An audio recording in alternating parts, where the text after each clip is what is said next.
Magandang araw mga kaibigan. Bigyan natin ng reaction opinion itong post ng Di Umano. Title, "We kick dictators out." Sinisipa namin palabas ang mga diktador sa Pilipinas. Mamamayang Liberal Party Representative Leila de Lima criticized the Chinese Embassy spokesperson for attacking Philippine officials, saying his behavior oversteps the bounds of diplomatic conduct. In a statement, de Lima said, "Funny how the Chinese embassy spokesperson is enjoying not only freedom of speech in a country hosting him as guest." Madam Congressman, ang pagkakalam ko, they are not guest. Because in their embassy, it is their own territory. They can say anything they want. Kung ayaw nyo ang sinasabi, palayasin nyo na nga. Sige. They are not guest per se. Yan po ang ruling. Yung Chinese embassy, it's a Chinese territory. In the same manner, yung Philippine embassy sa ang lupalop ng mundo, that's a Philippine territory. Oh. Hosting him as guest, even when he cannot practice that same freedom in his own country, controlled by one-party dictatorship. To the officials of the Chinese embassy, you are not in China. This is the Philippines. Here we kick dictators out, not worship them. She argued that while diplomats enjoy immunity, it has limits and should not be abused to attack Philippine officials, adding that spokespersons appears to misunderstand the nature of democracy and freedom of expression in the Philippines. Madam Congresswoman, again, paano ba nagsimula ito? Maayos naman ang ating relasyon with China for more than 1 year na. Nagka-tension lang yung resupply sa BRP Sierra Madre. Diba, hindi tayo papayagan ng Chinese Coast Guard mag-resupply. Kawawa ang ating mga sailors doon, Marines. Dahil nag-usap ang dalawang panig, diplomatic channels, na-resolve. Di tumahimik. Ngayon na naman na sumiklab ang hidwaan dahil sa isang, I don't know how do I call it, itong si Commodore Tariela. Masyadong matapang, masyadong mapagmahal sa bayan, masyadong diplomatic, masyadong ginagamit ang freedom of expression niya. Yung ginawa niyang katatawanan ang mukha ng Chinese president. Doon nagsimula. Wala sanang ganitong sigalot kung hindi dahil sa isang Commodore Tariela. Narinig ko si Madam Teresita Angsi, isang Filipino-Chinese leader. Ibang kultura natin ito, ibang kultura sa China. Kaya tayo dito, pwede nating batikusin ang ating presidente. Pwede mo ngang sunugin yung kanyang EPG. Pwede dito. Kaya lang sa China, hindi pwede. Itong si President Xi, Jin Lingpin, President Xi, sabi ni Ma'am Teresita Angsi, napakataas ang rating niya sa China. Sabi na natin, diktador. Yes, diktador. Kaya lang umaasenso ang China dahil sa isang diktador na presidente. 90% daw ang approval o trust satisfaction rating ng mga Chinese residents. Kaya hindi nila matanggap-tanggap nung ginawang katatawanan ni Commodore Tariela yung kanilang presidente. Kaya ngayon, yung pressure ng Chinese citizens, galit sila.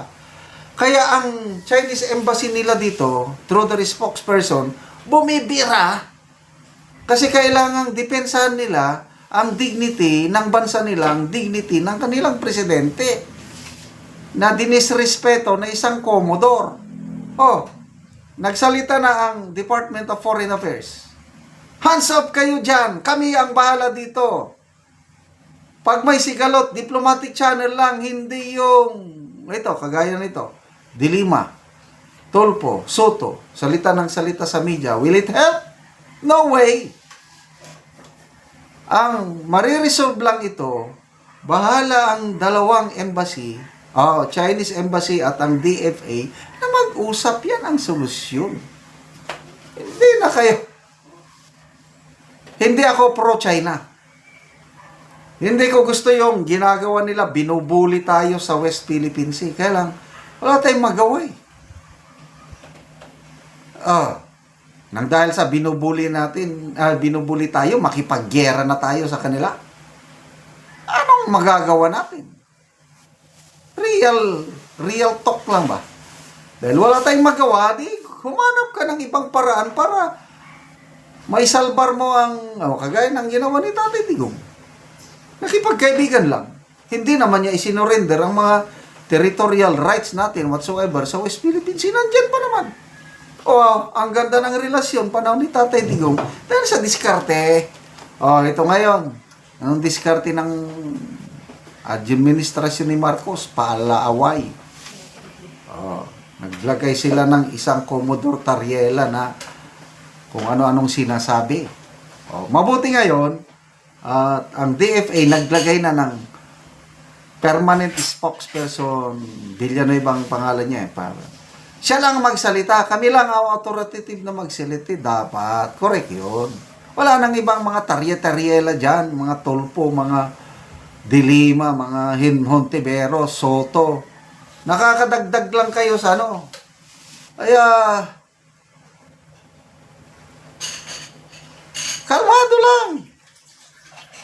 Isipin nyo, ang nakakaraming Pilipino, example, 500,000 OFWs nagtatrabaho sa China. Mga farmers natin, Pilipinas, nag-i-export ng prutas sa nagbabala na ang Chinese embassy. Pag hindi maiwasan, lumalang relasyon, mawawalan ng millions of jobs. Kayo bang mga senador? Sama na natin si Dilima. Are you ready to compensate? Kaya nyo bang tulungan itong millions of Filipinos na mawawalan ng trabaho? Kaya wais. Huwag gamiting puros yabang, pride at tapang. We are dealing with a superpower. Hintayin nyo na maging superpower tayo. Baka pwede na. Kailang wala pa rin. Ang US nga nakikipagkaibigan sa China. Nagbisita na ba si President Trump doon? Tapos tayo, inaaway natin ng China. Ano ba kayo? Salamat mga kaibigan sa inyong pagsubaybay sa ating channel. Nakakatulong kayo ng malaki sa tribong Talanding ng Bukidnon dahil ang income natin sa channel na ito is pantulong sa tribo.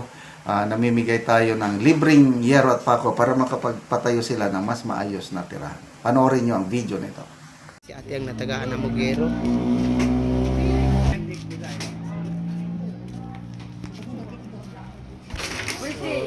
Ano niya ang balay.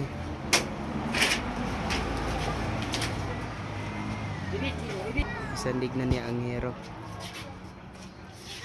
So muna niya ang itsura gyud sa iyang balay. Muna ni gidakoon sa buslot sa balay ni ate.